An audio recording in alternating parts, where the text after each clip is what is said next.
Assalamualaikum warahmatullahi wabarakatuh. Waalaikumsalam. Alhamdulillahirabbil alamin wassalatu wassalamu ala asrofil anbiya wal mursalin wa ala alihi wa sahbihi ajmain. Puja dan puji syukur kita panjatkan kehadirat Allah Subhanahu wa taala yang dimana atas berkat rahmat dan hidayahnya masih mempertemukan kita bagi teman-teman yang secara offline datang kemari dan juga teman-teman yang ada di virtual Zoom dan juga di YouTube An-Nabawi Media. Semoga kita selalu dalam keadaan sehat walafiat. Salawat serta salam tak lupa kita hadiahkan kepada junjungan kita baginda Nabi besar Muhammad sallallahu alaihi wasallam yang dimana kelak syafaat beliau lah yang akan kita peroleh di yaumil akhir. Nah, teman-teman, alhamdulillah ini kajian sirah nabawiyah kita yang sebenarnya part kedua ini Ustaz. Iya. Sebenarnya part kedua, cuma yang kemarin itu bab pengantar dulu Ustaz. Siap. Nah, sekarang kita masuk ke part pertamanya dengan tema kondisi Jazirah Arab sebelum lahirnya Rasulullah. Nah, teman-teman, insya Allah kajian-kajian sirah nabawiyah ini akan berlanjut terus episode per episode. Jadi teman-teman, insya Allah semoga istiqomah ya Ustaz ya dalam Amin. dalam belajar sirah nabawiyah ini. Oke Ustaz, sebelumnya nih kita langsung masuk aja nih Ustadz ya. Boleh. To the point. Karena emang udah telat juga kita nih Ustadz.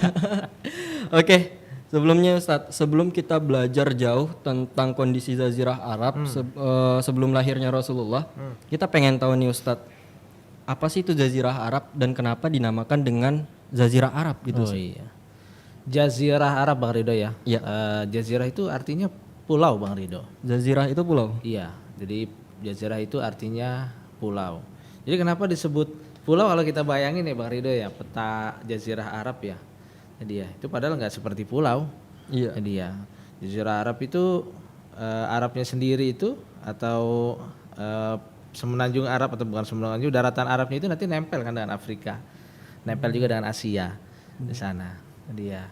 Nah, sebenarnya itu tidak seperti disebutkan atau tidak mirip dengan pulau. Tapi kenapa dinamakan dengan Jazirah?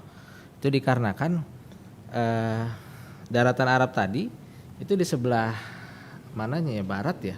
Baratnya itu ada Laut Merah. Kemudian di selatannya di sini tuh itu ada Laut Arab. Terus di sininya ada Teluk ya. Jadi ya, sehingga seperti dikelilingi oleh Lautan. air ya, dikelilingi oleh lautan sehingga dibayangkan seperti layaknya pulau.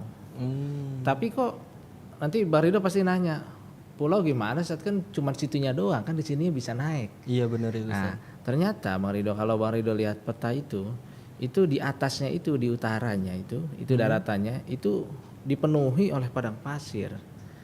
Sehingga padang pasir itu diibaratkan seperti lautan. Padang pasir itu lautan Seperti gitu. lautan bagi mereka gitu dia. Sehingga itu seperti dikelilingi saja. Jadi daratan yang dikelilingi oleh lautan pasir dan lautan air. Lautan air benar Air dia. Nah, itu namanya Jazirah. Sedangkan Arab sendiri ini banyak versi Bang Ridho. Itu dia. Benar Ustaz. Arab sendiri itu banyak versi. Ada yang mengatakan Arab itu berasal dari nama salah seorang tokoh. Nama salah seorang tokoh. Jadi Bang Ridho ya, kalau kita bicara Arab itu sendiri, maka kalau kita tarik nih biar tahu asal usul nama Arab itu dari mana, itu ada berapa versi. Cuman versi ini jadi yang sering disebutkan di dalam banyak buku. Pertama, bahwa orang Arab itu kan terbagi menjadi dua, Warido ya. Dari dua. Pertama ada Arab Ba'idah, jadi ya, sama Arab Baqiyah. Jadi ya, Arab Ba'idah sama Baqiyah. Ba'idah itu Arab yang zaman dulu Warido tuh. Yang suku-sukunya itu sudah musnah. Dia sudah musnah. Arab Ba'idah. Ba'id artinya jauh. Jauh sekali. Nah, siapa suku-suku Arab Ba'idah itu? Ada suku Ad yang di dalam Al-Qur'an, suku Samud. Dia terus sukunya Nabi Saleh ya, kaum Madain di sana. Nah, itu mereka itu tinggalnya di selatan dari Jazirah Arab. Berarti di bawah. Sekarang daerahnya itu berarti kalau selatan itu ada Yaman. Benar. Yaman di sana. Itu Arab Ba'idah. Kalau Arab Baqiyah itu, maka kalau di buku ini nih Bang Ridho nih, di buku Sirah Nabawiyah nih, Arab Baqiyah itu disebutkan adalah Arab Aribah sama Arab Musta'ribah. Jadi Arab Aribah dan Arab Musta'ribah. Aribah itu Arabnya Arab yang asalnya orang Arab tuh dari sana gitu tuh. Maka disebut Arab Aribah. Aribah. Kalau Arab Musta'ribah itu diterjemahkannya yang enaknya ada orang yang bukan Arab tapi diarabkan. Orang yang bukan Arab Tapi diarabkan. Kayak Bang Ridho misalnya. Jadi ya bukan orang Tangerang, tapi karena sudah lama tinggal di Tangerang, ya seperti orang Tangerang. Oh iya, paham, jadi ya sudah orang seperti orang Tangerang. Nah Arab Aribah ini terkenal Bang Ridho dengan 2 suku. Ada yang namanya suku Qahtan. Nah Qahtan itu dia punya anak yang namanya Ya'rib. Jadi ya, yang namanya Ya'rib ya biasa mereka kemudian karena sering diucapkan maka disebut Ya'rib Arab. Nah Ya. jadi Ya'rib inilah yang kemudian menjadi cikal bakal dari orang-orang Arab dan dia berasal dari golongan Arab Aribah. Arab yang asli. Iya benar. Arab Aribah yang asli. Ada juga yang mengatakan bahwa Arab itu artinya fasih, Bang Ridho. Karena orang Arab itu dulu kalau saya belajar di saat kuliah ya, orang Arab itu artinya fasih. Arab itu artinya fasih. Maksudnya fasih itu apa? Orang Arab itu menggunakan seluruh ya, Bang Ridho ya, seluruh alat-alat apa namanya yang Allah berikan dari mulai bibir sampai kemudian tenggorokan untuk mengucapkan huruf-huruf. Contoh Bang Ridho ya, tidak ada huruf shad di mana kalimat di bangsa yang lain. Huruf to tidak ada, huruf a Indonesia saja nggak ada a. Jadi semua organ untuk mengeluarkan suara berbicara itu dimanfaatkan oleh orang Arab sehingga Arab itu disebut atau diartikan sebagai suku yang fasih dalam berbahasa. Nah itu dia. Nah itu Bang Ridho. Nah kalau Arab Musta'ribah itu ya Arabnya Nabi Ismail. Mulanya dari sana, dari Nabi Ismail, keturunan dari Nabi Ismail nanti itu baru disebut Arab Musta'ribah. Nah itu bagian dari Arab dia Baqiyah, Arab yang kesini-sini, bukan Arab Ba'idah. Arab yang dulu. Iya bukan Arab yang dulu. Nah Bang Ridho ya kalau kita ngomong seperti ini nih, kadang-kadang saya suka bingung ya di media ini banyak orang bilang oh jangan ke Arab-Arapan lu gitu ya. Nah ya itu benar itu. Jangan ke Arab-Arapan lu. Terus yang selanjutnya lu Arab banget sih lu tadi ya. Padahal Nabi kita orang Arab Bang Ridho ya. Iya benar. Nah, Nabi kita orang Arab. Kemudian tidak semua Nabi Bang Ridho itu orang Arab. Jadi kalau dia kemudian memojokkan orang Arab, satu mereka salah. Kemudian yang mengatakan bahwa Islam itu berasal dari Arab, dia atau ya begitulah Bang Ridho lah. Jadi ya banyak yang mengatakan akhirnya karena mereka buta ilmu, sebenarnya para nabi itu tidak hanya berasal dari Arab. Nabi yang berasal dari Arab itu kata Rasulullah, sesungguhnya nabi yang berasal dari Arab itu adalah Nabi Hud. Dia itu yang tinggal di bawah itu di Yaman. Di Yaman. Nabi Hud, Nabi Saleh, dia kemudian Nabi Syuaib, dia kemudian Rasulullah, dia Rasulullah, dia satu lagi Nabi Saleh. Itu semua nabi orang Arab.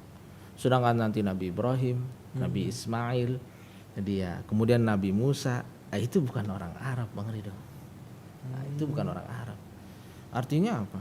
Kalau kita berbicara tentang Islam yang dibawa oleh para nabi, itu sudah terwakili di setiap daerah. Sebenarnya dakwah Islam sejak zaman dahulu itu sudah ada, dakwah tauhid maksudnya ya. Dakwah tauhid la ilaha illallah. Dakwah tauhid yang dimulai diagungkan oleh Nabi Adam sampai Rasulullah itu ya. Itu sudah menyebar di banyak daerah. Jadi seperti itulah kurang lebih Marindo tentang Jazirah Arab dan asal kata dari Arab nantinya. Dan sekarang juga banyak juga ya Ustadz ya. Gimana gitu? Maksudnya yang memojok-mojokkan seperti yang Ustadz bilang tadi, memojokkan lu jangan ke Arab-Arapan lah gitu. Jenggot panjang dikit dibilang ke Arab-Arapan ya. Insyaallah. Nah, Ustadz masuk ke materi kita hari ini Ustadz. Nah, kita kan udah tahu tadi ya, ternyata Arab itu kalau dirinciin panjang juga ya Ustadz. Panjang. Nah, kita masuk ke poin kedua ini Ustadz. Kita pengen tahu nih, kondisi Arab gitu, khususnya seluruh jazirah Arab Iya. itu sebelum lahirnya Rasulullah itu bagaimana Ustadz? Mulai dari pemerintahan mereka seperti apa dan agama apa yang mereka anut gitu. Baik, kita singkat Bang Ridho ya. Iya, siap. Kalau di Jazirah Arab sendiri Bang Ridho, tadi ya, kalau di Yaman sendiri Bang Ridho itu ada kerajaan besar zaman dulu, kerajaan Sabah itu ya, kerajaan Sabah. Jadi ya, kerajaan Sabah ini nanti kita tahu ada Ratu Sabah ya, Ratu Sabah itu dia, seorang ratu yang kemudian menguasai kerajaan yang luasnya luar biasa. Ratu Sabah itu dia, yang dia punya bendungan, tapi kemudian bendungannya jebol.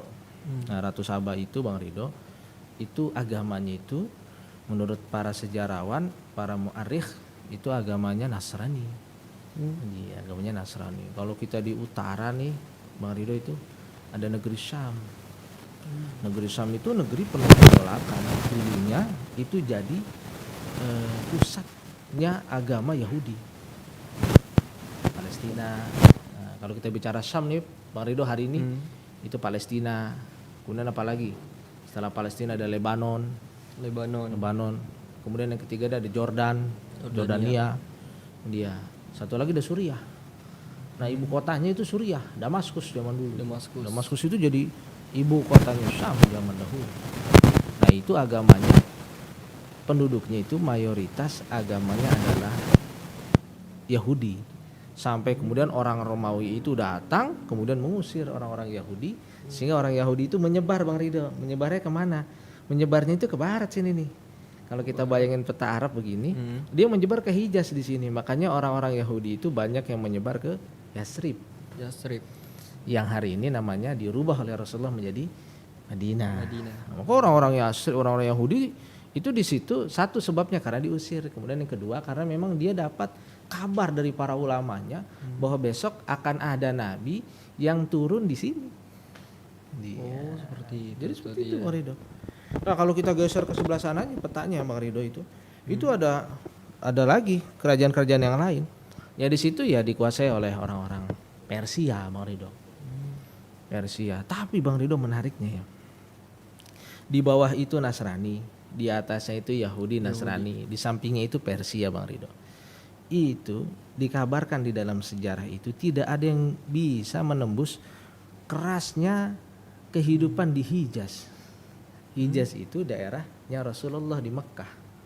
Jadi orang kalau lewatin situ Bang Ridho, waduh, antum kalau umroh ya, atau naik haji, antum lewat situ ya Allah itu isinya cuman batu-batu Bang Ridho. Padang pasir sejauh mata memandang.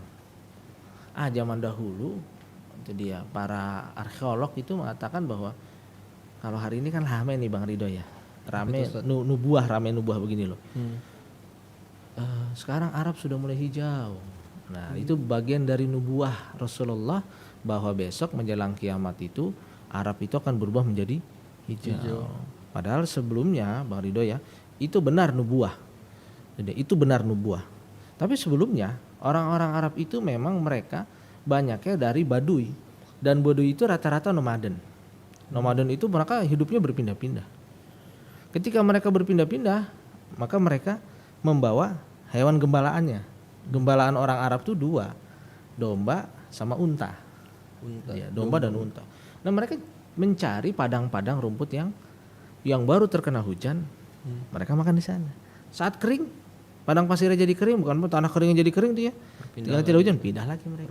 Jadi sebenarnya fenomena hijaunya daratan di Arab itu satu kalau kita baca sejarah bukan fenomena yang aneh Bang Ridho.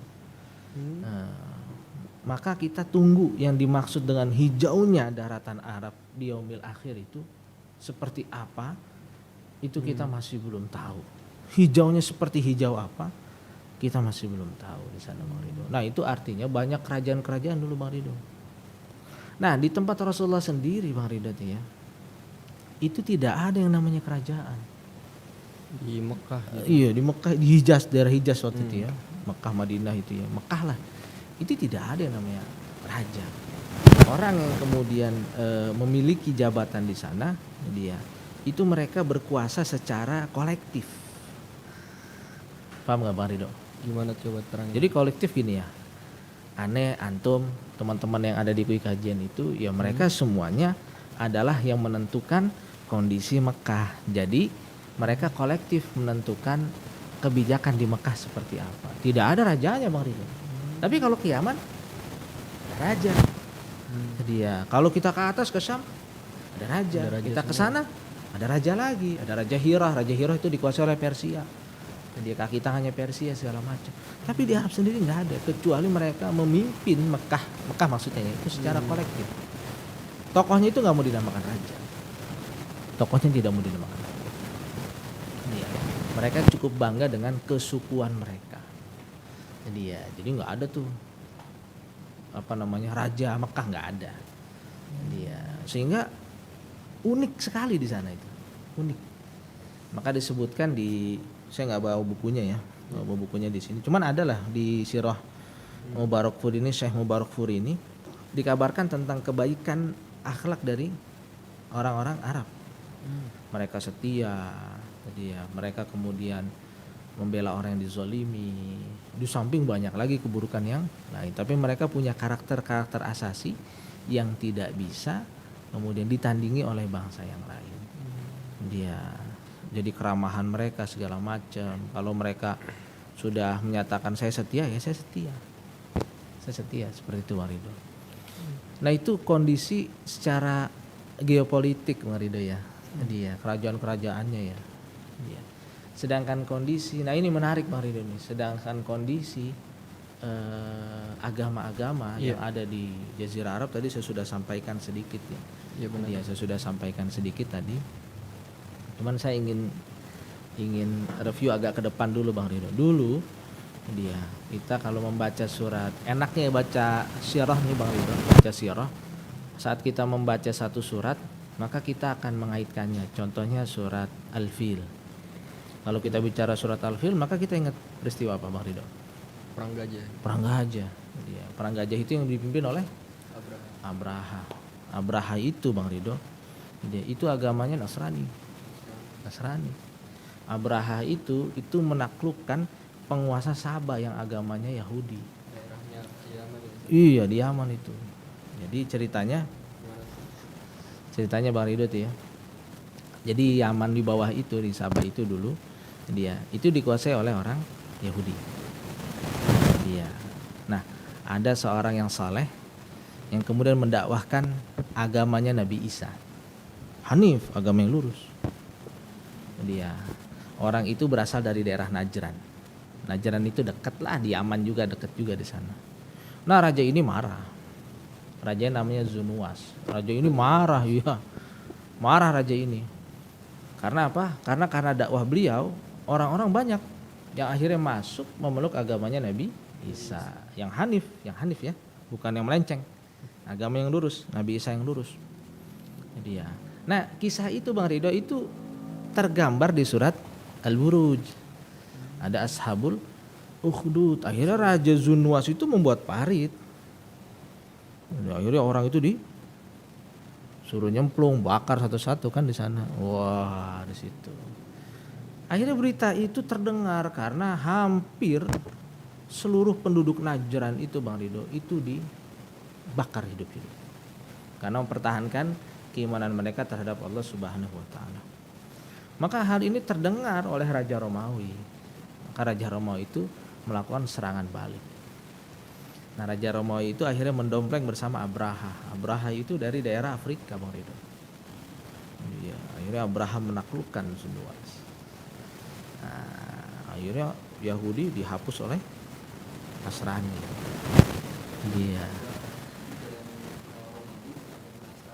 Iya Abraha itu agama itu. Dan Abraha ini kan setelah dia berkuasa dia membuat Quraisy. Apa itu Quraisy? Gereja besar. Bang Ridho kalau searching di YouTube itu ada Quraisy itu. Gerejanya kecil kalau dibandingkan dengan sekarang, tapi mungkin orang dulu itu menganggapnya besar. Tapi gerejanya sudah dibangun, penduduknya sedikit yang datang ke sana. Tapi didengar kabar orang-orang itu banyak yang naik haji ke Mekah, ke Ka'bah.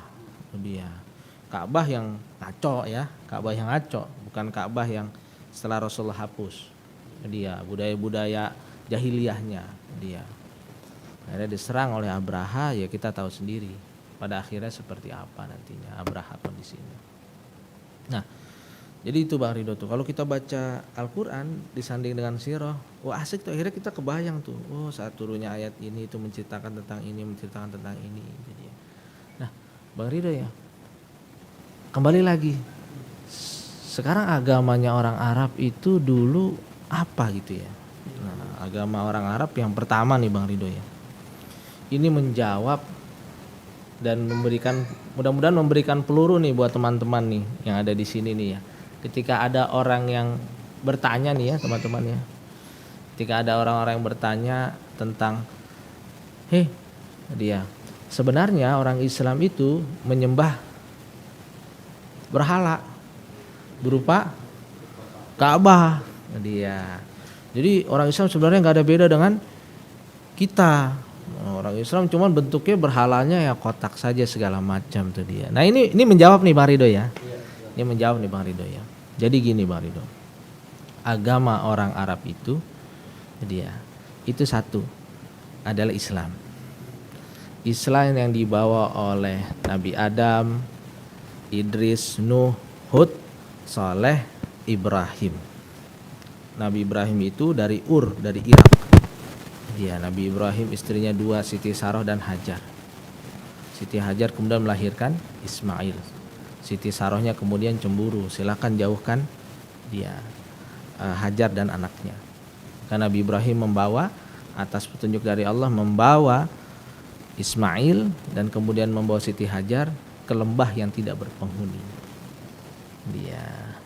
Nah, Bang Ridho, dia Nabi Ibrahim itu disebut sebagai bapaknya agama-agama. Iya. Nah, kalau Nabi Ibrahim adalah bapaknya agama-agama dan hari ini Nabi Ibrahim diperintahkan untuk membangun Ka'bah atas perintah Allah, kenapa agama-agama yang lain tidak mau mengikuti Nabi Ibrahim? Ini jawaban yang bisa membungkam mereka sebenarnya.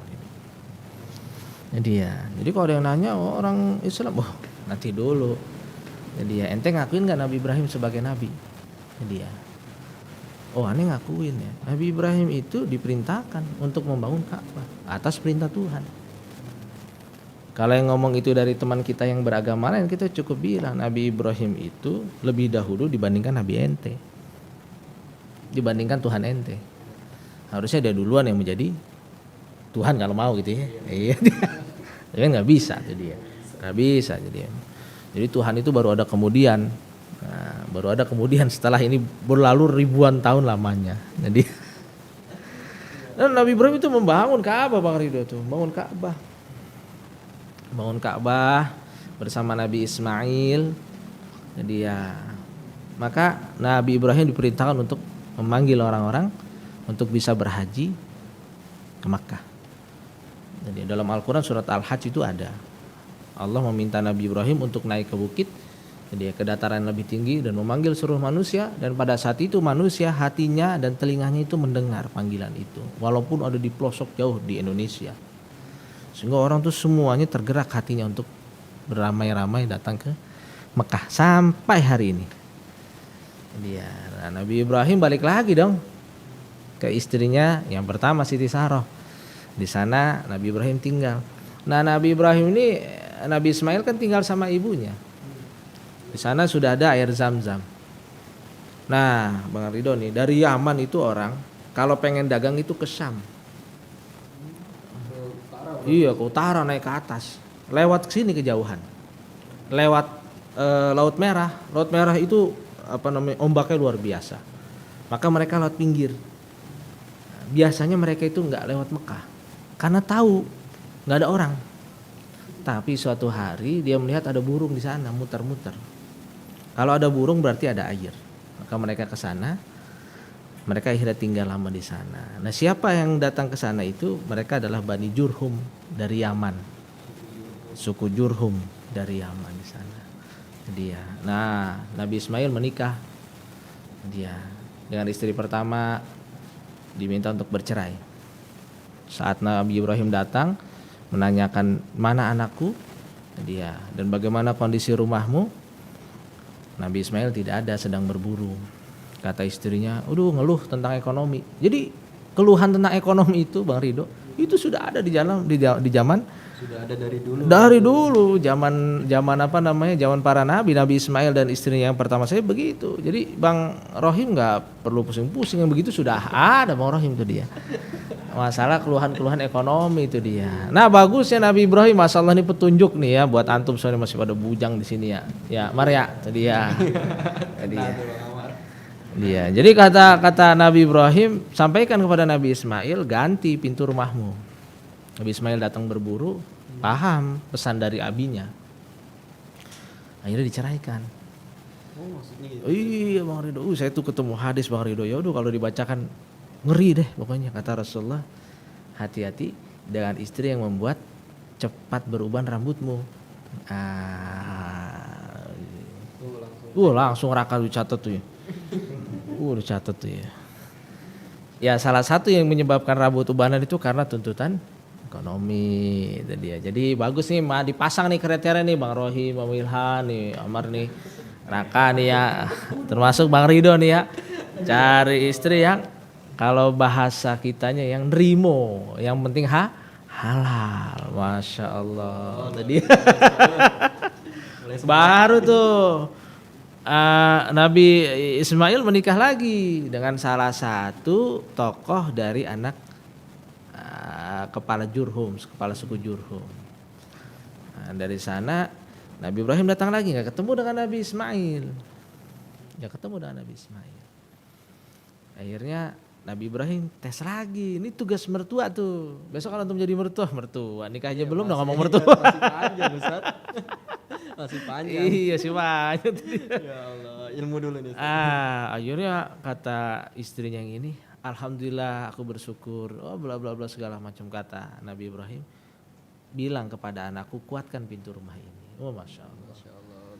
Maka Nabi Ismail menguatkan pondasi rumah tangganya, merasa bersyukur dan dapat petunjuk dari Nabi Ibrahim. Pertemuan ketiga baru ketemu dengan Nabi Ismail. Nabi Ismail. Pertemuan ketiga itu. Nah ini Bang Ridho, suku Jurhum, Nabi Ibrahim sudah tiada, sekarang tinggal Nabi Ismail. Nabi Ismail beranak pinak. Nabi Ismail. Dan di situ karena suku Jurhum yang menikah dengan keturunan Nabi Ismail, maka suku Jurhum yang tinggal di sana. Tapi lama-lama suku Jurhum itu memudar. Dan itu saat Nabi Ibrahim, Nabi Ismail dan suku Jurhum ada di sana Bang Ridho, itu ratusan tahun mereka menyembah Allah. Tidak menyembah berhala. Barulah saat suku Jurhum itu sudah mulai lemah, ada di sana muncul suku baru namanya suku Khuza'ah. Menyerang di sana, akhirnya menguasai Mekah.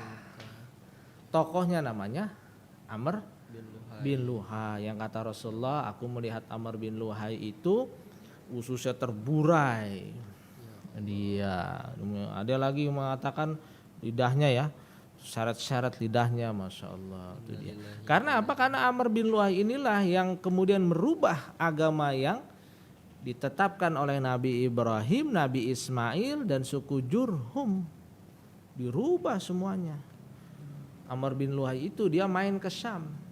Di Syam itu ada suku Amalikah. Suku Amalikah ini terkenal di zaman Nabi Daud itu. Ini suku yang badannya besar-besar. Nabi Daud itu dulu tarungnya sama suku Amalikah. Jadi Jalut ya, besar-besar tuh. Dia buat bangunan yang hebat-hebat. Kemudian makmur lah Bang Ridho pokoknya. Terus kata Amr bin Luhai, ini ente bisa begini tuh gimana katanya gitu. Terus ente kalau setiap perang itu menang tuh gimana? Terus orang-orang suku Amalikah bilang begini, kami kalau perang itu berdoa dulu ke Tuhan kami yang ini. Kalau pengen makmur kami berdoa, minta sesuatu berdoa, dan semuanya itu ajaib dimenangkan. Maka Tuhannya suku Amalikah itu adalah Hubal. Patung dibawa itu akhirnya tuh yang kecil-kecilnya kali dibawa kali ya, tuh dia dibawa, digotong, dibawa, taruh di sana. Maka orang-orang pada saat itu mulailah menyembah berhala. Nah, luar biasanya lagi Amr bin Lu'ai ini dia punya jin bawaan, Bang Ridho. Ada jin bawaan. Ada jin bawaan. Jin bawaan ini ngabarin bahwa di Arab itu banyak berhala-berhala. Hubal, Lata, Manat, Uzza. Suatu hari dia jinnya Amr bin Lu'ai ini mengabarkan bahwa di satu tempat itu di situ dikuburkan berhala pertama kali di dunia, yaitu berhalanya kaum Nabi Nuh yang ada di dalam Al-Qur'an. Wadan, dia Suwa'an, Yagusan, Ya'uqan, wa Nasron. 5 berhalanya Bang Ridho, ini semua orang soleh. Oh, orang soleh. Orang soleh semuanya dulu Bang Ridho. Di zaman Nabi Nuh itu orang semua menyembah Allah. Dan 5 patung yang disembah ini dulunya adalah orang soleh. Mereka menyembah Allah karena kesolehannya. Dia lantas orang-orang mengkultuskan. Ini bahaya kultus nih Bang Ridho. Jadi kabarkan itu nanti kalau kita bahas Qasasul Anbiya ya. Itu di makamnya itu Bang Ridho. Itu orang-orang banyak yang menangis meraung-raung. Dia meminta-minta ke kuburan. Ya Allah. Dia sampai rasa sedihnya orang kalau lagi sedih, emosi segala macam, iblis melihat, akhirnya iblis muncul menyerupai orang yang meninggal tadi, mengatakan kalau engkau ingin sesuatu bangunlah aku seperti patung, mintalah pada ini. Karena aku adalah perantara dari Tuhan. Nah makanya Bang Ridho, suku di Arab itu banyak. Saat Rasulullah menaklukkan Mekah ada 360 berhala, itu mewakili banyaknya suku yang ada di Arab tuh Bang Ridho. Masya Allah banyak. Nah jadi kalau kita bilang orang Arab itu, orang Islam itu menyembah berhala, lo entar dulu lo lihat, lo makanya baca sirah.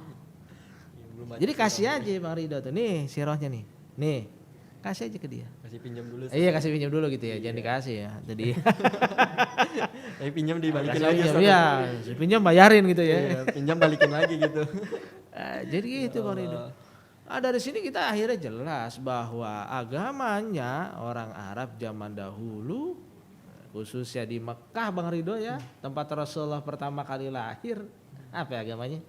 Islam yang dibawa oleh Nabi Ibrahim. Nabi Ismail, Masya Allah. Nah Nabi Ismail itu Arab Mustaribah karena dia bukan orang asli. Bukan orang asli Arab. Orang asli Arabnya suku Arab. Jurhum. Oh iya. Suku Jurhum ya dari Yaman tuh nikah. Oh, iya. Jadi Nabi Ismail, Nabi Ibrahim itu bukan asli orang Arab. Mereka orang Ur di Irak di sana. Nah ini seperti itu Bang Ridho. Itu kondisinya tuh. Menarik ya Ustadz ya, maksudnya maksudnya kita tahu agama awal dari Arab itu adalah Islam dan memang menjadi pertanyaan juga nih bagi kita Ustadz. Maksudnya yang pertama membangun Mekah itu adalah Nabi Ibrahim dan anaknya Nabi Ismail. Tapi kenapa ketika lahirnya Nabi Muhammad atau sebelum lahirnya Nabi Muhammad itu banyak orang menyembah berhala gitu. Itu pertanyaan besar nih bagi kita Ustadz. Nah di sini yang saya catat Ustadz, poin yang ini kita membahas tentang Bani Khuza'ah yang memerang tadi suku Zurhum. Gitu. Sebenarnya Bani Khuza'ah itu siapa dan mereka itu sebelumnya nggak tahu atau bagaimana tentang agama yang dianut dari suku Zurhum. Gitu. Makanya mereka bisa kayak Amr bin Lu'ai itu memasukkan patung di situ. Iya. Jadi gini Bang Ridho ya. Kalau kita buka lagi lebih detail lagi, jadi nih saya punya buku ini nih, Bang Ridho nih teman-teman ya. Ya Allah tebal lagi tuh Ustaz. Ini buku ditulis oleh Philip Kahiti. Antum kalau beli buku ini, dia itu harus ada buku panduannya, Sirah Nabawiyah yang ditulis oleh para ulama. Karena nggak semuanya yang dari buku ini bisa antum telan. Dia sejarawan. Nah, ini buku waktu aneh kuliah. Dulu bukunya ya Allah warnanya hijau. Sekarang sudah ada cetakan terbarunya. Dia ini murah Bang Ridho, nggak sampai 300-an. Dia nggak sampai 300. Antum kalau ngarang sendiri capek ya, ngetik sendiri juga gempor ya Bang Rahim ya, ngetik sendiri capek. Antum ngarang juga belum tentu bener, malah nyesatin orang gitu ya. Nyesatin orang gitu. Mending tinggal beli aja dah gitu ya, tinggal beli aja. Jadi kalau diceritain dari sini Bang Ridho, agama-agama di sekitar Jazirah Arab itu jadi ya Nasrani, Yahudi, Majusi Bang Ridho ya, Majusi, Sabian. Dia menyembah bintang. Ada yang menyembah matahari Bang Ridho. Jadi banyak. Nah, suku Khuzo'ah ini kemungkinan mereka salah satu di antaranya. Dia salah satu di antara. Ini Bang Ridho, ini pelajaran besar ya. Pelajaran besar dari tadi ya. Amr bin Lu'ay, kita lanjutin Bang Ridho ya. Nyambung nih. Saya tuh bertanya-tanya gini loh. Dia, kenapa akhirnya berhala itu sampai ratusan tahun? Karena Amr bin Lu'ay ini dia kalau kita urut-urut dia ada di tahun 1 Masehi Bang Ridho. Sedangkan Rasulullah itu lahir di tahun ke-6 Masehi. Itu 500 tahun Bang Ridho, 5 abad dia ada di situ. Saya bertanya-tanya kenapa begini? Oh, satu, karena dia melihat suku Amalikoh yang sukses hebat. Nah, ini pelajaran besar buat kita. Kehebatan satu bangsa, satu negara itu tidak bisa kita copy paste Bang Ridho. Tidak bisa dijadikan patokan. Tidak bisa jadi patokan, bagus nih Bang Ridho nih bahasanya. Tidak bisa kita jadikan patokan untuk mengukur bahwa dia itu baik, bagus, layak kita contoh. Sehebat apapun teknologinya, kalau dia kemudian syirik pada Allah berarti dia nggak bagus. Nggak bagus ditiru. Jadi ini nggak bagus Bang Ridho. Amr bin Lu'ay, masya Allah nih Bang Ridho ya.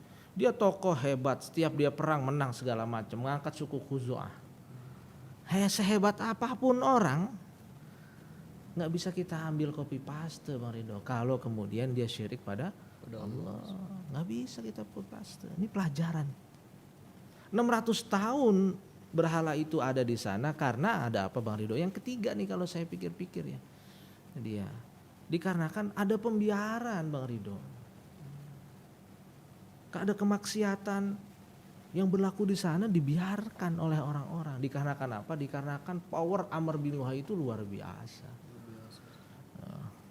Mungkin dia jago perang Bang Ridho, orangnya dermawan, baik segala macam itu. Disegani. Iya, sehingga orang tuh ngelihat nggak apa-apa dia baik sih.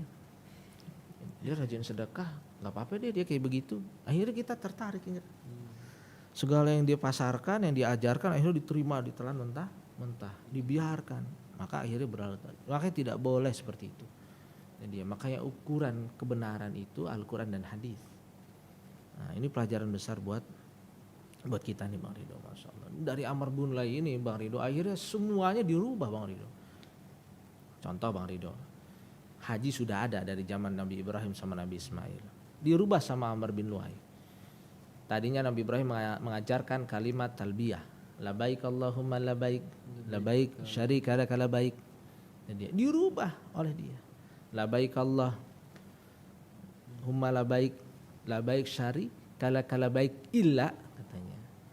Jadi dikatakan ada ilahnya bahwa ya Allah aku menerima nih ya, menerima apa seruanmu.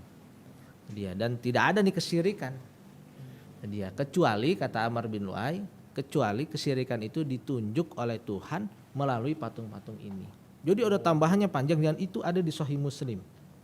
Hadisnya saya lupa nyatet.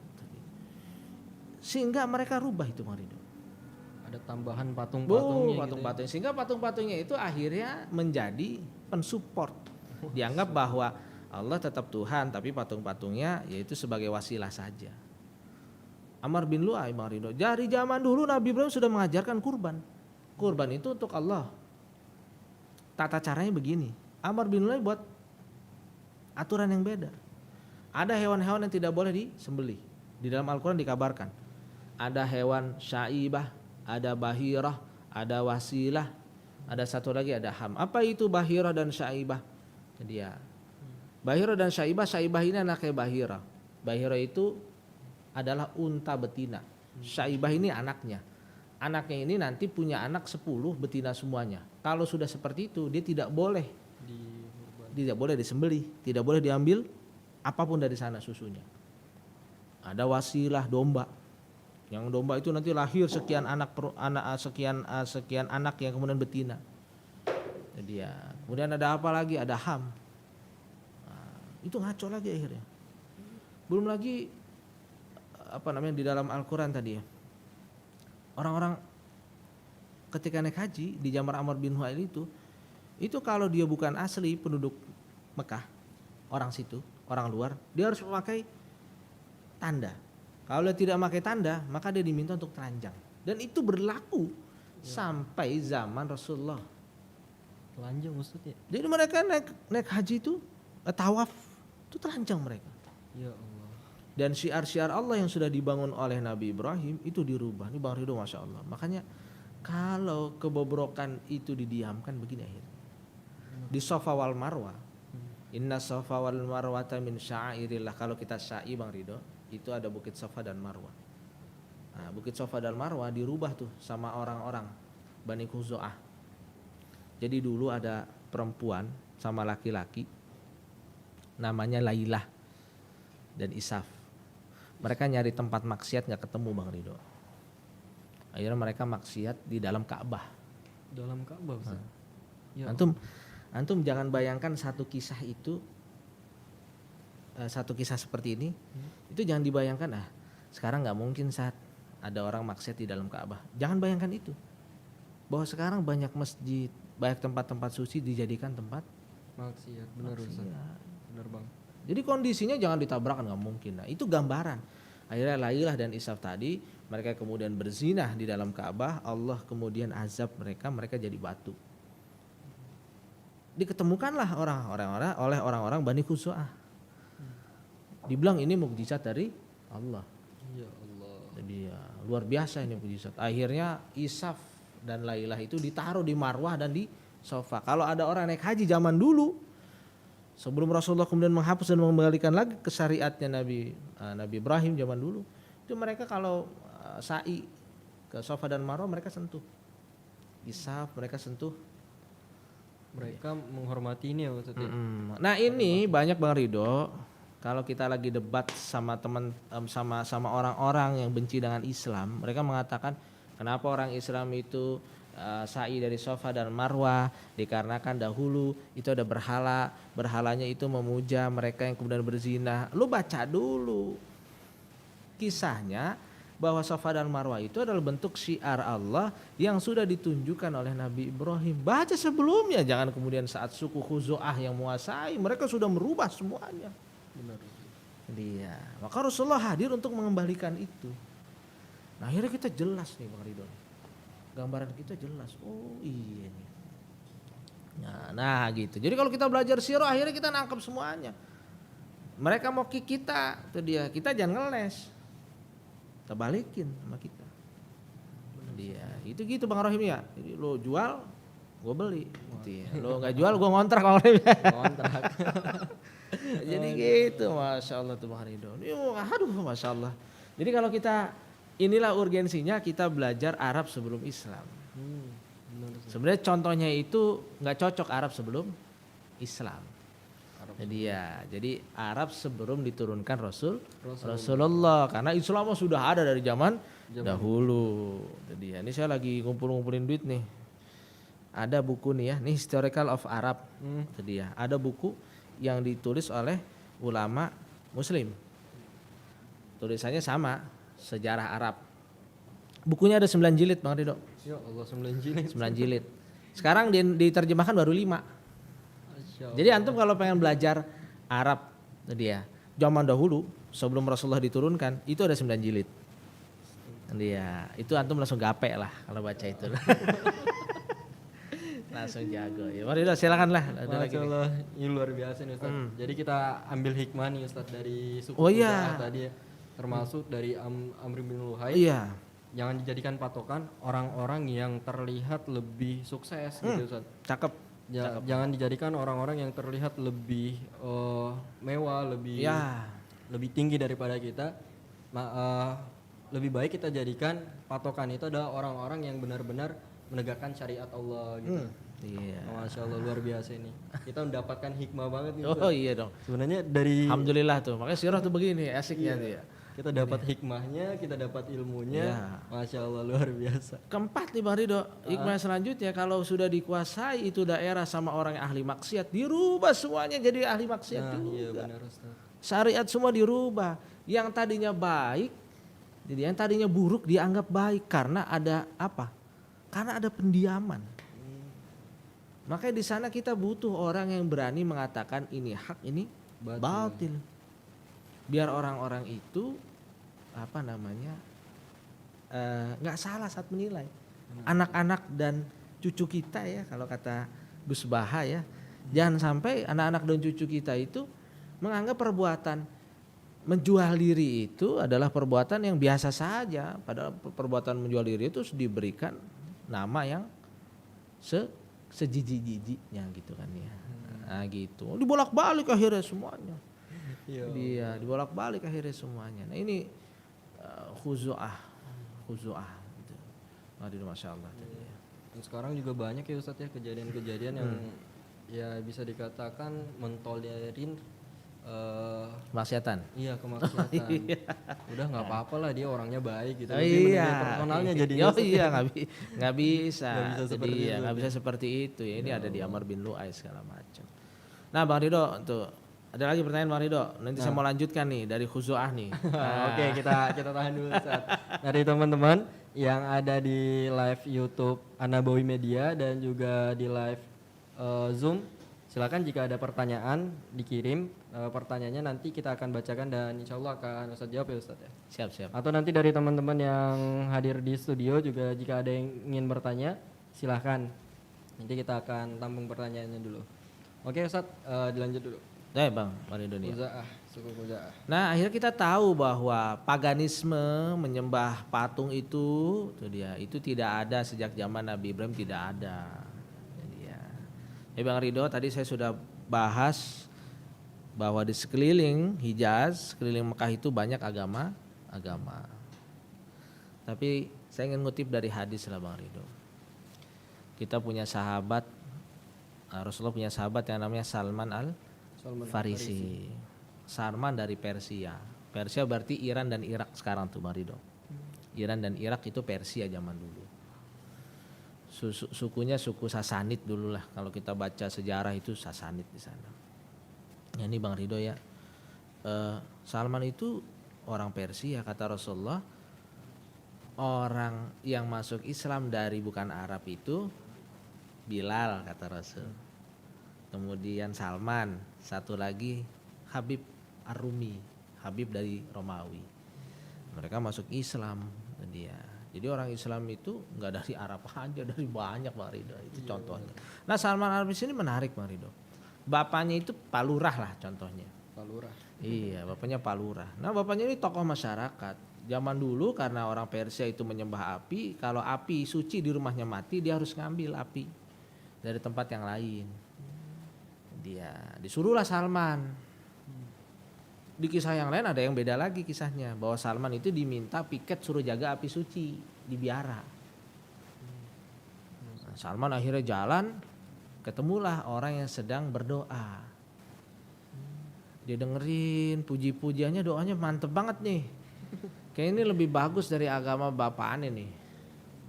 Dia belajar di situ, dia bilang nih agamanya apa katanya. Oh kami adalah Nasrani, pengikut Nabi Isa ya, ingat ya Nabi Isa lagi ya, bukan Nasrani yang sudah melenceng ya. Yang Itu Hanif. dia, iya yang Hanif itu dia. Maka akhirnya dia bersyahadat di sana. Dia bilang menentangkan belajar. Sampai pagi nggak balik-balik, pas balik diceritain ke bapaknya, Pak tadi saya gini Pak. Itu agama itu salah itu katanya. Akhirnya dikurung dia. Dikurung. Akhirnya dia mengirim surat bagaimana caranya supaya Salman itu keluar. Jadi ya akhirnya mengirim surat, dia bilang nih saya kalau mau belajar agama ini di mana? Oh di Syam. Akhirnya dia berangkat ke Syam. Nah, dia bisa keluar, bisa lepas, akhirnya berangkat di Syam. Dia ikuti seorang pendeta, seorang biarawan di sana, seorang ulama lah bahasanya gitu ya. Karena kita bilangnya Nasrani, akhirnya jadi bahasanya jadi biarawan, akhirnya bahasanya jadi pendeta. Padahal ulama zaman dahulu. Ulamanya meninggal, pesen. Nih saya kalau mau belajar ini di mana lagi? Oh di sana di Mosul, di wilayah Irak. Berangkat lagi sama Salman. Meninggal juga nih. Sebelum meninggal ditanya, saya kalau mau belajar kemana lagi nih? Kalau belajar ke sini. Ditanya akhir yang ketiganya, dibilang kalau mau belajar kemana lagi? Sudah nggak ada yang tersisa lagi dari orang-orang yang lurus seperti kami katanya. Kata ulama yang terakhir tuh. Kalau kamu mau datang, kamu datang ke daerah yang satu yang batunya warnanya hitam-hitam. Bukit maksudnya hitam-hitam. Kemudian yang kedua, yang daerahnya itu penuh dengan pohon korma. Iya, Salman itu berdoa, gimana supaya saya bisa sampai di sana. Dia akhirnya karena dia bekerja sama para ulama tadi, tabungannya itu dibuat untuk ke daerah yang banyak pohon kurma, yang kata orang-orang itu di daerah Yasrib. Yasrib Madinah. Iya, di tengah jalan dibegal. Nah, dibegal Salman, akhirnya tadinya pengen jalan ke sana enak-enak, ternyata dia dijadikan budak. Dijualnya di Yasrib akhirnya. Dia jadi budak di Yasrib. Doanya terkabul, dia sampai daerah sana. Maka suatu ketika saat mendengar ada nabi dari Mekah yang hijrah ke sana, itu Salman naik pohon. Dia gemetaran itu dengar kabar yang disampaikan oleh pendeta terakhir ternyata benar. Dan dia ingat pesan dari pendetanya. Cirinya apa kalau dia nabi? 3 katanya. 1, nggak mau makan sedekah dan zakat, kecuali dia mau makan hadiah. Kedua, dia ada tanda kenabian. Dia ada tanda kenabian. Satu lagi saya lupa nih. Akhirnya semua diujikan dan benar. Dan benar. Luar biasa. Ini Bang Ridho, dari sini kita tahu bahwa Salman itu sudah pindah-pindah agama. Dan ujungnya dari guru-gurunya supaya mereka menunggu nabi yang baru, yaitu Rasulullah. Jadi ya, ini riwayat orang Yahudi. Kalau riwayat orang Nasrani antum sudah tahu lah. Ada Abu Sofyan yang diskusi sama Kaisar Heraklius ya. Heraklius hampir saja bersahadat. Kalau orang-orang di sekelilingnya itu nggak protes, nggak mukul-mukul tombak, Heraklius itu pasti sudah bersahadat. Raja Romawi itu pasti sudah bersahadat, mengatakan kebenaran. Tapi karena Heraklius itu takut kehilangan jabatan, ini dia hikmahnya kepada duniawi. Pada gitu duniawi, jadi ya takut dia dibunuh karena keimanannya, akhirnya jadi begini. Nah, ini kan hari ini kita saksikan Bang Ridho, fenomena seperti ini. Dia saat kebenaran itu akhirnya dikalahkan oleh nafsu. Jadi gitu Bang Ridho. Banyak orang yang menjual agama demi ini ya Ustadz ya. Cakep nih Bang Rohim nih, cakep nih bahasanya nih. Menjual agama kata dia. Iya. Masya Allah luar biasa. Iya. Ini gimana dari teman-teman? Ada yang ingin bertanya? Tuh Bang Rohim udah siap-siap. Oh siap. Lanjut Bang Rohim. Jangan susah-susah ya. Jangan susah-susah. Soal matematika ntar ini Ustadz.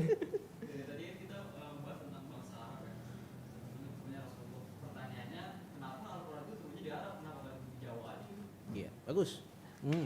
Cakep Ustaz. Jadi ulangi lagi Bang Ridho biar yang di rumah kedengeran. Jadi intinya kenapa Al-Qur'an itu tidak turun di kenapa turunnya itu Al-Qur'an itu di Arab, bukan di daerah lain. Bukan di daerah lain, termasuk daerah Jawa, apalagi Banten, Tangerang ya, Bang Rohim ya. Pokoknya bukan di daerah selain Arab. Nih Bang Ridho, Masya Allah. Nih saya kasih tahu kuncinya kalau ada orang nanya gitu Bang Rohim ya. Nih. Orang Arab khususnya di Mekah itu Bang Rohim, ini tanda mereka itu benar-benar suci. Tidak terkooptasi oleh budaya manapun. Orang Arab itu nggak punya kalender Bang Rohim. Mereka baru punya kalender setelah zaman Khalifah Umar bin Khattab. Kalau ada orang punya kalender berarti di situ ada perayaan hari besar. Benar nggak? Benar. Orang Arab nggak punya. Dia taunya bahwa Rasulullah itu lahir pas tahun gajah. Iya benar. Jadi ya, kapan Rasulullah menerima wahyu? Setelah kayak saat ini. Nggak ada ketanggalan Bang Ridho. Tandanya apa? Orang Arab zaman dahulu, khususnya di Mekah, mereka tidak terkooptasi, tidak apa bahasanya, tidak didikte oleh budaya manapun. Dia. Jadi pikirannya itu pikiran asli. Ya. Jadi ya, yang keluar dari dirinya pun asli Arabnya gitu ya. Nah, kenapa kemudian Al-Quran atau Rasulullah lah Bang Rohim kita lebih luas lagi, itu diutusnya di Arab.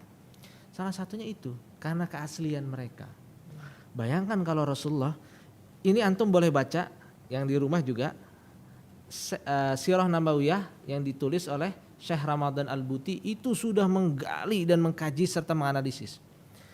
Apa jadinya kalau Rasulullah itu turun di daerah Romawi. Yang Romawi pada saat itu sudah megah, bagus segala macam. Pasti Rasulullah dibilang ente copy paste. Bener nggak? Copy paste. Atau daerah Parsi. Dulu negara adidaya Persia dan Romawi. Pasti cerita-cerita yang Rasulullah bawa bisa difitnah oleh mereka. Pasti ente copy paste dari budaya orang-orang Persia. Atau turun di Tiongkok gitu ya. Tiongkok sudah maju zaman dulu juga.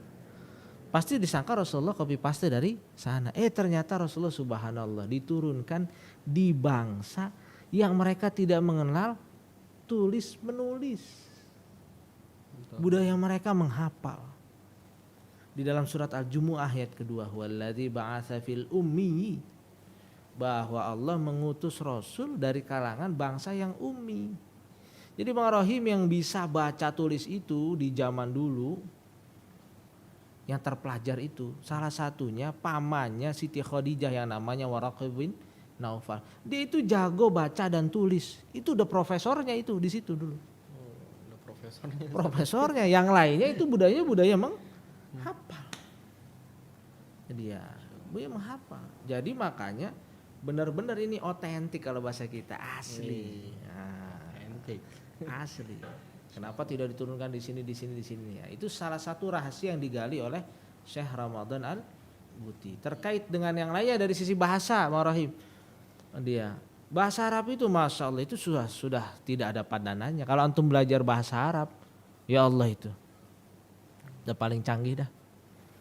Jadi ya, karena aneh lulusan bahasa Arab ya, udah paling canggih dah. Bahasa Arab itu spesifik banget. Spesifik.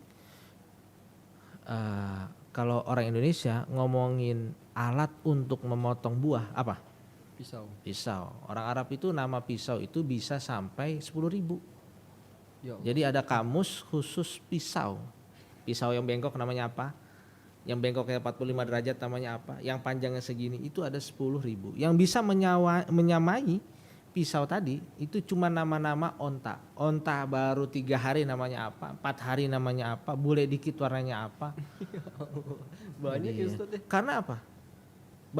Semakin bahasa itu detail, Bang Ridho, itu semakin pilihan kata itu mantap. Makanya kalau antum baca Quran itu luar biasa. Kenapa Allah gunakan kata hudan buat Al-Quran, tidak kata yang lain? Ya, kenapa Allah pakai kata yang ini bukan pakai kata yang lain? Kenapa susunannya begini bukan susunannya seperti ini? Itu luar biasa. Jadi ya, nah itu bukan saya yang kompeten bicara di sini. Mungkin nanti para ahli balaghah ya, ahli semantik dari sisi bahasa Arab itu bisa mengkajinya. Gitu Bang Rohi mungkin ya. Nah, iya, jadi gitu. Oke, ada yang lain dari Bang Ilhan ada? Wih, ada.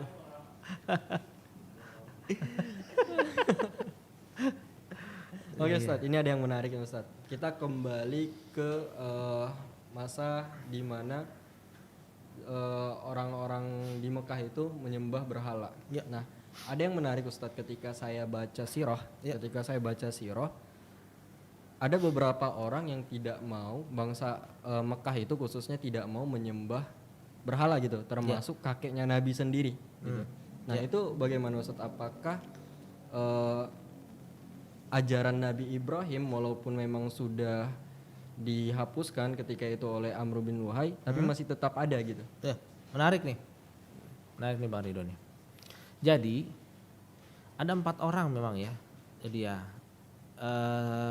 di referensi yang saya dapat, di data yang saya dapat, kakeknya Nabi tidak termasuk.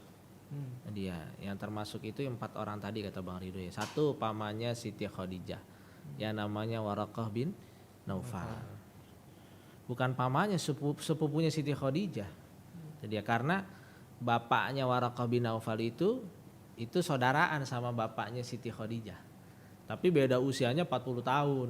Waktu Rasulullah dapat wahyu, jadi ya itu Waraqah bin Naufal usianya sudah 80 tahun. Jadi kisahnya begini nih, 4 orang sekawan ini ya.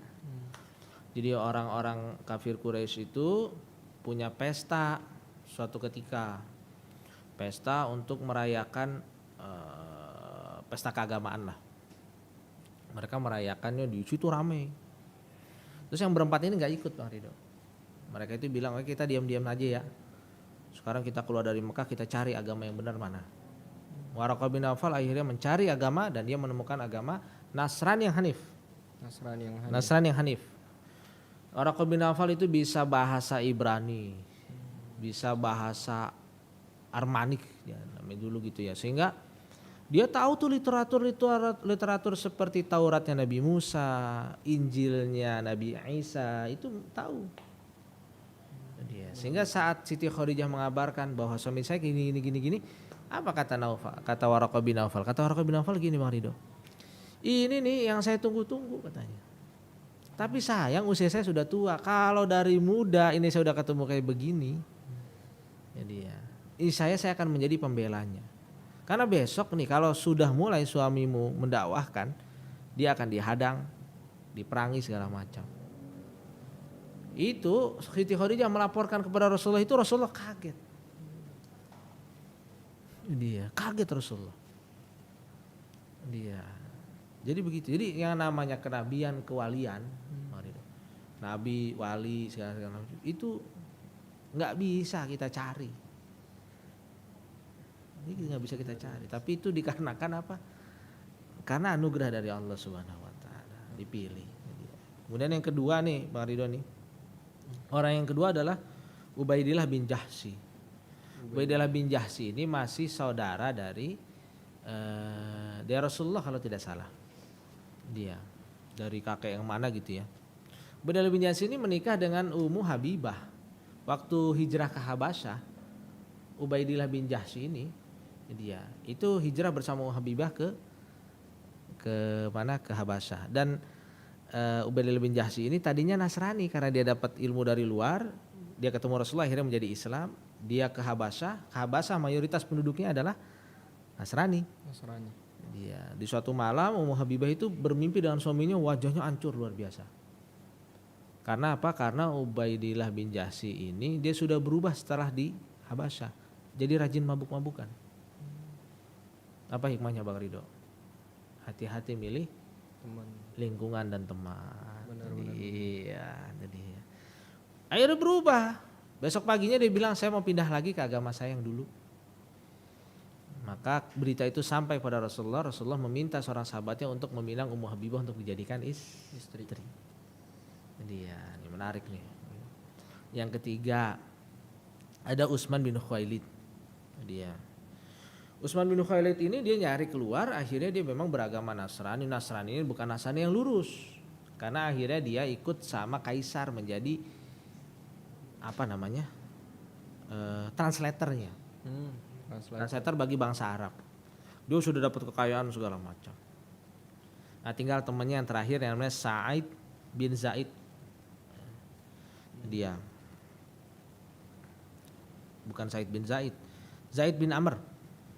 Zaid bin Amr ini Bang Ridho, dia itu tidak terpengaruh dengan ajaran Nasrani, dengan ajaran Yahudi, dia tidak berpengaruh. Tapi yang dia cari ajaran yang membangun Ka'bah ini. Maka dia cari agama Nabi Ibrahim. Setiap hari dia berdoa di depan Ka'bah. Dan dia menghujat orang-orang kafir Quraisy, kenapa engkau menyembah ini? Padahal Nabi Ibrahim, Nabi kita tidak mengajarkan ini. Bapak kita tidak mengajarkan ini. Ada doa yang kemudian luar biasa dari Zaid bin Amr ini, ya Allah, jika engkau tempatkan aku di nerakamu, jangan sampai anak keturunanku menjadi diletakkan di sana. Maka Zaid bin Amr ini punya anak yang namanya Sa'id bin Zaid bin Amr, menikah dengan adiknya Umar bin Khattab yang namanya Fatimah bin Khattab. Saat Fatimah dan Zaid sedang baca Quran, Umar bin Khattab datang mengetuk pintu, ditamparnya kemudian Sa'id bin Zaid. Dia berdarah-darah, itulah yang menyebabkan Umar bin Khattab masuk ke dalam Islam. Masya Allah. Ini doa puluhan tahun yang tertahan, itu Allah kabulkan buat. Dan Rasulullah mengatakan bahwa Zaid bin Amr besok dibangkitkan hanya sendiri sebagai satu umat. Dan Rasulullah melihat waktu Rasulullah itu masuk ke dalam surga saat Isra dan Mi'raj, aku melihat tendanya Zaid bin Amr itu, tenda yang dua besar, dan aku melihat dia sudah akan di sana katanya. Masya Allah luar biasa. Sudah ada booking tempat. Oh, masya Allah ada booking Sudah tempat di booking itu tempat dia. dulu ya Ustaz Luar ya. biasa. Dia Bang Raka baru booking kontrakan dia. Jadi mudah-mudahan kita booking tempat di surga Bang Raka. Amin. Amin ya Allah. Itu dia. Amin ya Allah. Itu dia. Booking tempat di surga. Unik ini unik. Iya. Oke, kayaknya ada masuk pertanyaan ini Ustaz. Harus Ustaz kita bacakan pertanyaan.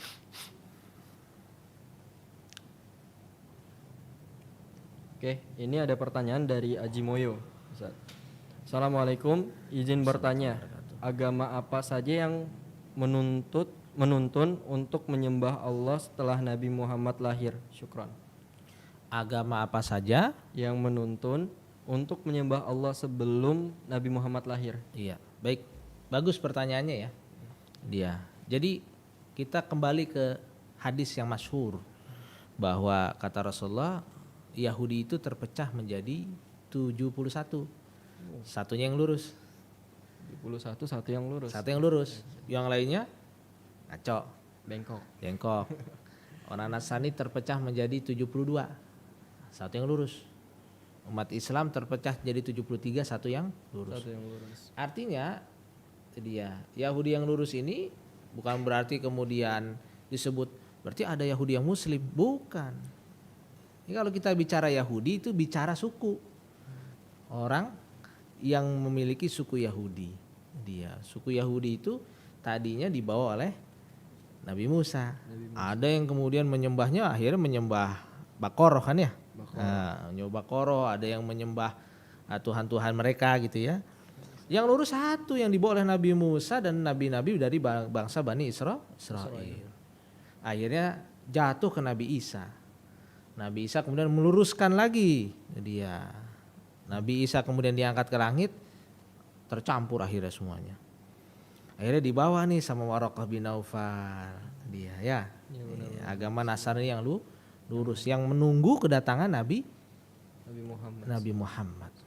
Dia. Setelah Nabi Muhammad maka ajarannya Nabi Ibrahim, Nabi Musa, Nabi Isa itu tidak berlaku karena Rasulullah sudah menyempurnakan. Kalau dia orang yang lurus, dia itu seperti orang-orang Yahudi yang ada di Yasrib. Mereka menunggu datangnya Nabi yang baru. Setelah Rasulullah datang, bukan mereka bersyahadat, maka mengingkari dan memerangi. Jadi gitu ya buat siapa tadi? Haji Moyo tadi ya. Pertanyaan bagus banget ya Ustaz. Bagus pertanyaannya. Itu mendasar sekali bagus itu pertanyaannya. Tadi ya. Nih, luar biasa nih teman-teman udah atau dari akhwat ada yang ingin bertanya dipersilahkan. Baru. Oke, Masya Allah. Itu dari yang lain ada? Nah, boleh. Oke, ini udah antri nih Ustaz. Iya, Insya Allah. Ini masalah sebelum ada Rasulullah SAW. Apakah ini membenarkan tentang adanya agama pluralisme? Agama Ada beberapa agama kan tadi sebelum Hanif lah yang disebut sebelum ada Rasulullah ini. ya. Ya. Itu apakah itu membenarkan tentang pluralisme sebelum ada Rasulullah SAW? Baik. Agak berat. Oh iya. Agak berat ini Ustaz ya. Baik. Pluralisme. Jadi yang diperbolehkan di dalam Islam itu pluralistik ya. Kalau pluralisme tidak boleh. Setelah Rasulullah sudah ada di sana selesai. Maka orang yang membawa Tauratnya Nabi Musa, dia harus bersyahadat di hadapan Rasulullah. Contohnya siapa? Salman ya tadi ya. Salman. Kemudian orang-orang Nasrani seperti Habib Ar-Rumi, mereka bersyahadat. Bilal yang membawa Nasrani dari Afrika, dulu Nasrani itu dari Afrika ada. Jadi seperti tadi saya ceritakan Abraha itu ya, Abraha itu. Dia kemudian bersyahadat di hadapan Rasulullah, tuntas semuanya. Jadi kalau dibilang dulu agama jadi banyak dong, enggak, semuanya menyatakan bahwa Allah itu satu.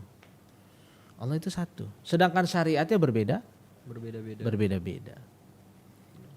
Menarik tuh. Bagus Barakan. Jadi sekarang sudah tidak ada lagi yang namanya pluralisme agama, tidak ada. Di Islam itu pluralistik boleh. Berbeda mazhab silahkan.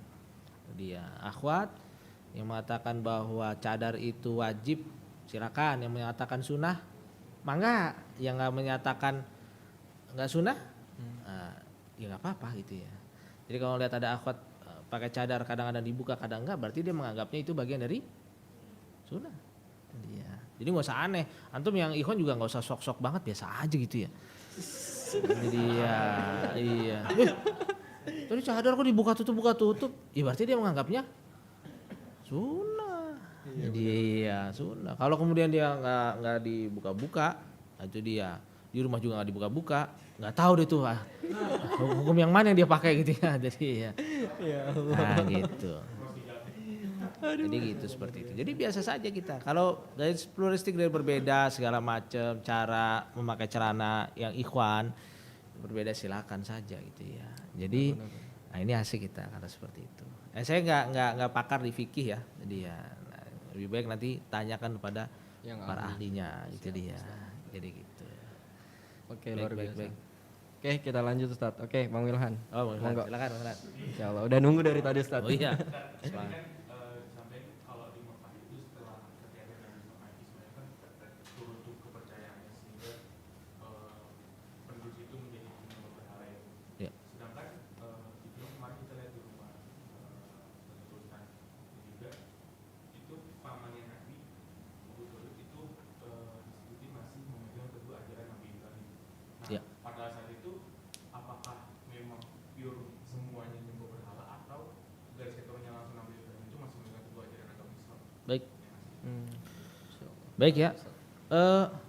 Dari ini kalau kita ngomong gitu kita ngambil rujukan ya. Kalau ada yang mengatakan bahwa pamannya Rasulullah itu masih memegang milahnya Ibrahim, saya belum pernah ketemu rujukannya. Nah, jadi kita bayar rujukan enaknya. Tapi kalau kemudian kita membaca dari banyak sirah yang kita lihat, itu dia, yang mereka lurus itu cuma 4 orang tadi, Bang Ridho, yang tidak ikut-ikutan menyembah berhala. Dia, sedangkan tadi kata Bang Ridho Abdul Muthalib kemudian dia termasuk bagian yang tidak menyembah berhala, saya juga tidak membaca literaturnya itu dia.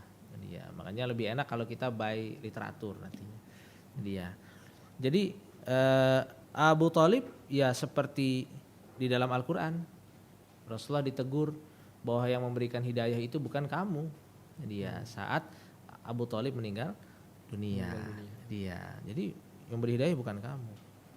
Dia sehingga Rasulullah itu merasa sedih dan disampaikan oleh Rasulullah bahwa Abu Thalib itu dia itu mendapatkan siksa yang paling ringan. Siksa yang paling ringan. Dia dibuatkan sendal dari api neraka yang kalau diinjak mendidih kepalanya. Jadi ya kalau ada orang yang nyeleh bilangnya enak ya. Enak dari mana tuh? Masa mendidih enak disiksa ya? Enak mana ada tuh dia. Jadi padahal gitu. itu yang paling ringan ya Ustaz. Itu paling ringan dia. Paling ringan lihat pengorbanannya bagaimana pada Rasulullah. Kita mah pengorbanannya apa gitu ya. Allah. Jadi seperti itu. Jadi kita bersyukurlah punya iman Islamnya pertahankan sampai kita mati itu dia. Nah, jadi jangan sampai ada teman kita yang sampai susah, sampai miskin, fakir segala macam, nggak ada usaha kita buat memuliakan dan membuat martabatnya naik, akhirnya dia pindah agama. Jangan sampai Bang Rohim nih jelalatan lihat wanita-wanita luar yang akhirnya pindah agama gara-gara wanita luar. Nauzubillah min zalik ya Allah. Iya. Luar biasa. Jadi jangan sampai kayak begitu. Termasuk akhwatnya juga tuh dia, akhwatnya juga. Jadi jangan sampai ketika melihat ada laki-laki yang licin ininya ya. Iya, glowing gitu. Glowing ya. Jadi nggak mempan sama apa, nyamuk nggak mempan, nempel preset. Berminyak itu Ustaz. Iya berminyak ya. Iya berminyak itu. Jadi jangan terpengaruh, biasanya begitu ya. Biasanya begitu. Jadi ya tetap di dalam Al-Quran itu kita diajarkan bahwa orang yang beriman itu lebih mulia dibanding wanita yang a'jabakum, yang sangat takjub kamu kalau ngelihatnya. Ya Allah, jadi ya malaikat dari mana suka begitu ya kalau padahal malaikat ya wajahnya masya Allah kalau lihat aslinya gitu kan ya. Iya. Jadi gitu Bang Ridho ya. Oke, masya Allah. Nih satu pertanyaan lagi nih untuk teman-teman. Ada yang dari akhwat, Ikhwan udah 2. Ada enggak? Masih pada bingung. Atau ada yang dari Zoom, Bang Rohim? Ada. Oke, masya Allah. Bang Ridwan ada? Oke, masya Allah. Oke, Masya Allah luar biasa Ustaz. Ini benar-benar ilmu banget ya. Dari kita yang nggak tahu tentang suku Khuza'ah dan suku Zurhum, Ya. kita tahu sekarang bagaimana awal terbentuknya kota Mekah, dan kita juga sudah tahu awalnya yang di Arab itu adalah Islam yang benar-benar hanif gitu, yang dibawakan oleh Nabi Ibrahim. Ya. Tapi setelah adanya Amru bin Luhai dengan suku Bani Khuza'ah itu benar-benar Luar biasa. luar biasa. Kita benar-benar ini. Anak cucunya Amr bin Lu'ay banyak sekarang. Di mana-mana nih sekarang nih. Jadi menyembah macam-macam berhala gitu ya. Iya, macam-macam berhala. Nauzubillah min dzalik. Nauzubillah. Makanya nggak boleh ada pembiaran Bang Rido ya. Tetap dakwah kita harus tetap jalan. Teman-teman yang di kui kajian jalan. Jadi ya Nabi sampai cap nanti dibilang gila, tukang sihir gitu ya. Jadi ya. Masya Allah, pesan nih buat kita semua nih. Masya Allah. Nah, alhamdulillah nih Ustadz. Selain ilmu itu tadi, insya Allah di pekan berikutnya ya, kita akan melanjutkan dengan episode fase ini ya Ustadz ya, fase kelahiran Rasulullah. Tep. Nah, insya Allah teman-teman tetap istiqomah dan tetap terus belajar sirah, dan dari pertemuan yang lalu kita sudah referensiin buku ya Ustadz ya. Referensiin buku, kalau bisa teman-teman yang lihat, ini ada beberapa buku Sirah Nabawiyah karangan Syekh, ini kebalik jadi susah Ustadz. Syekh Syafihur Rahman Al-Mubarak Furi. Ya. Nah, kalau teman-teman lihat, kita promosi ini Ustadz. Di sini ada bentuk soft covernya, dan di sini ada yang bentuk hard covernya. Iya. Teman-teman bisa beli nih di banyak online shop atau toko-toko buku juga banyak nih Ustadz ya yang jual Ustadz ya.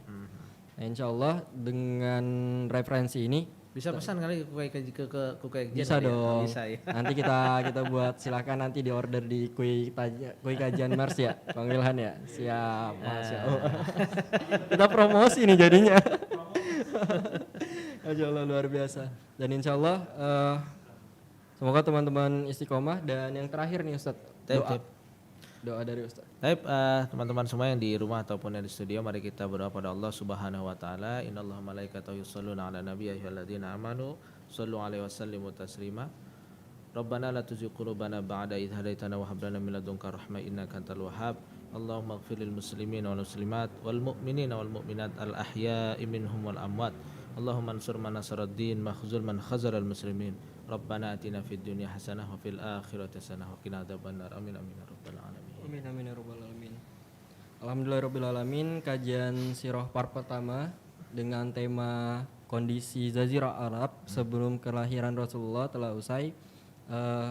Dengan ini semoga teman-teman pekan depan tetap semangat ya, tetap semangat untuk tetap belajar sirah nabawiyah. Dan insya Allah pekan berikutnya akan kita lanjut dengan tema kelahiran Rasulullah Sallallahu Alaihi Wasallam. Nah, saya Ridho Ihsanur, mohon maaf apabila ada kesalahan dan kekurangan.